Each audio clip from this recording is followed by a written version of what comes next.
আত্মপ্রকাশ করতে যাওয়া ছাত্রদের নতুন রাজনৈতিক দল ঘিরে আলোচনা এখন সবখানে।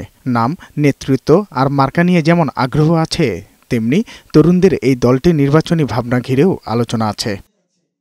জনগণের প্রত্যাশা পূরণে দলটির নামেও থাকছে ছাত্র জনতার বিপ্লবী চেতনা, যার নাম দেয়া হয়েছে জাতীয় নাগরিক পার্টি। নতুন এই রাজনৈতিক দলের আহ্বায়ক হিসেবে থাকবেন নাহিদ ইসলাম, সদস্য সচিব আক্তার হোসেন, উত্তরাঞ্চলে মুখ্য সংগঠক সার্জিস আলম ও দক্ষিণাঞ্চলে মুখ্য সংগঠক হাসনাত আবদুল্লাহ। এছাড়াও সিনিয়র যুগ্ম আহ্বায়ক হিসেবে থাকবেন সামান্তা শারমিন, প্রধান সমন্বয়কারী নাসিরুদ্দিন পাটোয়ারি এবং যুগ্ম সমন্বয়ক হচ্ছেন আব্দুল হান্নান মাসুদ।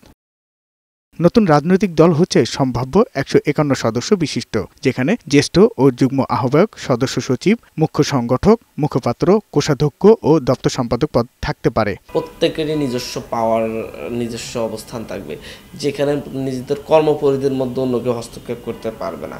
ব্যক্তিকেন্দ্রিক মতাদর্শের বাইরে গিয়ে নতুন এই দলটি গঠিত হচ্ছে মধ্যপন্থী রাজনৈতিক আদর্শে, যেখানে নতুন বন্দোবস্তে থাকছে যোগ্যতা ও গণতান্ত্রিক প্রক্রিয়া এবং ঐক্যমত্যের ভিত্তি। দলের হয়ে থাকছে না কোনো লেজুর ভিত্তিক ছাত্র সংগঠন। এখানে মেইন ফ্যাক্টটা হচ্ছে ভোট করাটাই আমাদের উদ্দেশ্য না। আমাদের উদ্দেশ্যটা হচ্ছে আকাঙ্ক্ষাটা বাস্তবায়ন করা। সেটা যদি আমরা গভর্নমেন্টের বাইরে থেকে করা সম্ভব হয়, তাহলে গভর্নমেন্টের বাইরে থেকেও করতে পারি। এই নতুন রাজনৈতিক বন্দোবস্তের কথা বলছি, সেই জায়গা থেকে এই নতুন রাজনৈতিক দলের উত্থান, সবার যে সামষ্টিক যে চিন্তা, সেখান থেকে আমরা নতুন বাংলাদেশের লক্ষ্যে আমরা এগিয়ে যাব বলে আমি মনে করছি। বিএনপি আছে একটা বড় শক্তি, জামাত আছে আরেকটা বড় শক্তি, আরেকটা যদি রাজনৈতিক শক্তির উদ্ভব ঘটে, সেই ক্ষেত্রে যে কোনো প্রতিষ্ঠানে নয়, আমরা বলছি যে পুরো সোসাইটিতে যে রাজনৈতিক শক্তির ভারসাম্য, সেটা নিশ্চিত হবে। ক্ষমতার বিকেন্দ্রীকরণে জাতীয় নির্বাচনের আগেই স্থানীয় সরকার নির্বাচন চায় নতুন দলটি, তাই সাংগঠনিক কাঠামো ঢেলে সাজানো হয়েছে তৃণমূল থেকেই। আমাদের বিভিন্ন কমিটি রয়েছে যারা রাজনৈতিকভাবে তারা আগ্রহী, তারা স্থানীয় সরকার যে নির্বাচনটা হবে সেখানে তারা প্রতিদ্বন্দ্বিতা করতে পারবে। অভ্যুত্থানের পরে তো একটা অবৈধ নির্বাচন বা একটা প্রশ্নবিদ্ধ নির্বাচন, একটা হচ্ছে এই ধরনের নির্বাচনের দিকে আমরা যেতে পারি না।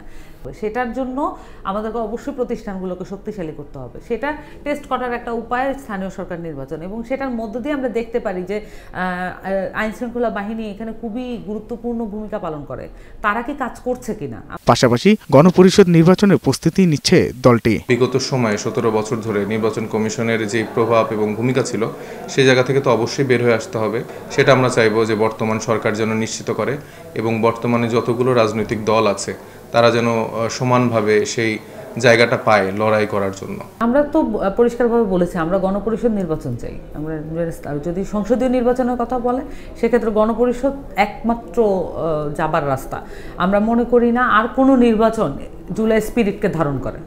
ছাত্র জনতার অভ্যুত্থানের মধ্য দিয়ে জন্ম নেয়া এই নতুন রাজনৈতিক দলের নেতাদের অঙ্গীকার দেশের প্রজাদের নাগরিক গড়ে তোলার, অন্য দলগুলোর প্রতি আহ্বান দেশ জাতির কল্যাণে ঐক্যবদ্ধ থাকার।